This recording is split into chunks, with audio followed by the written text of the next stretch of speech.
Upstanders during the Holocaust by Facing History and Yad Vashem. What is an upstander? During World War II, there was a small number of people who had the courage to be upstanders and help Jewish victims.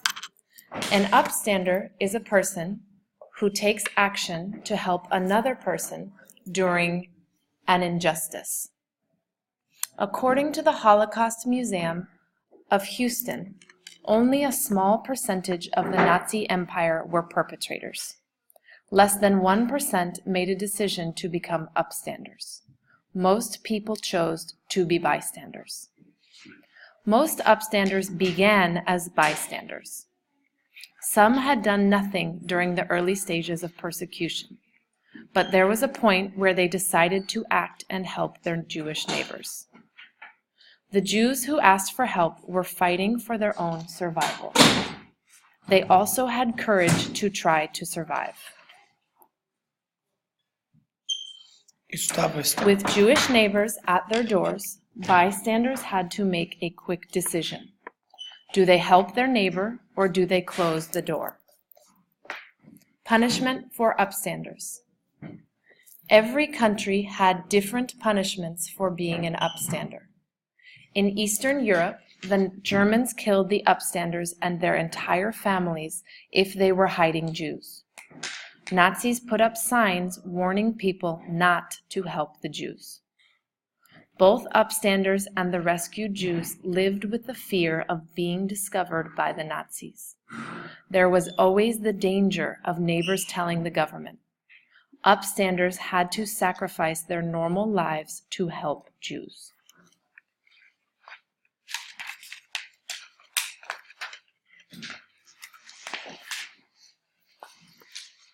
Who were the upstanders?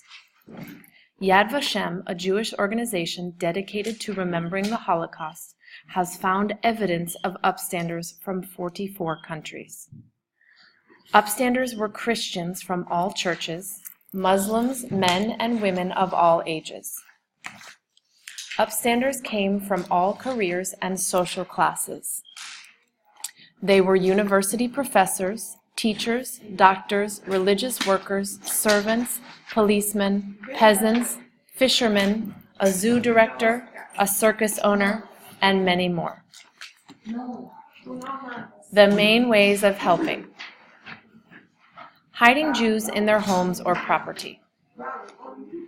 During World War II, upstanders hid Jewish people in barns, cemeteries, animal cages in a zoo, and convents. Sometimes upstanders lied to their neighbors and said the Jews were their relatives from a different area. Providing false papers. Some upstanders helped by making or giving false papers and assistance so Jews could create a new identity. These upstanders were usually government officials. Assisting Jews to escape. Some upstanders helped Jews to escape by making to areas of less danger. Upstanders helped Jews out of ghettos and prisons, helping them travel into safer countries where there were no deportations of Jews. The rescue of children.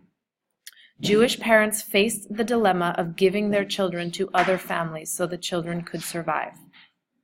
In some cases, the parents were killed and the children were adopted by families or convents. Testimony number 1, Christabel Bielenberg. In 1943 in Germany, Christabel Bielenberg was asked to hide a Jewish couple. Her husband, Peter, was not home. She went to her neighbor Carl for advice. She knew Carl was hiding Jews. She was very surprised when he told her not to hide the Jewish couple. Here is Christabel's account of the situation. I went to Carl for advice. This was his advice. Under no circumstances could I help the man and woman. Since Nick, my oldest son, was going to school, he thought Nick would tell people at school by accident. The punishment for hiding Jews was concentration camp, not only for myself, but for my husband. But where were they to go? Was I to be the only one to send them on their way? Carl said, "Now you have come to the dilemma. You want to show your true values. Well, my dear, you can't, because you are not a free agent. You have your children." When I returned to my house, I told the Jewish man that I could help him for only 1 or 2 nights. "Thank you," said the man, but I hated myself. Why did he have to thank me for giving such little help? Only 2 more days of life. Testimony to Cepheid Warrick. In Germany, the government put upstanders in prison if they were helping Jews hide. In Poland, the punishment was death. About 2% of the Polish Christian population chose to hide Jews. Cepheid Warrick was one of these upstanders. It began in the summer of 1942 when Stefa's husband, Jerzy, brought home a young Jewish woman named Irina. An upstander policeman had asked him to hide Irina for a few days. After several months, Jerzy Dworak asked that Irina leave. His wife Stefa said that Irina had to stay. Stefa knew that her decision was dangerous for her and her baby. Stefa explained, "Everybody knew what could happen to someone who was hiding Jews.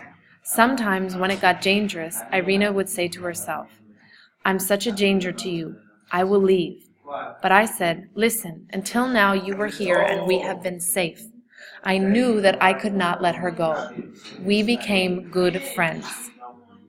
Then, in 1944, the people of Poland fought against the Germans. It was too dangerous to stay in the apartment. Stefa decided to pretend that Irina was her cousin from another city who had been hurt. Irina, the Jewish woman hiding in Stefa's house, explained what happened. "Before the end of the war, there was a difficult moment. We learned that the Germans were about to deport all civilians. Stefa gave me her baby to protect me because the Germans were not deporting mothers. When Stefa gave me her baby, she told me that the child would save me and that after the war I would give him back to her. But in the case of her death, she was convinced that I would take good care of him." When she was deciding what to do in that moment, Stefa said, "What could I do? I could not act any other way. I would have helped anyone. It did not matter who she was. After all, I did not know her at first, but I helped and could not send her away. I always try to help as best as I can."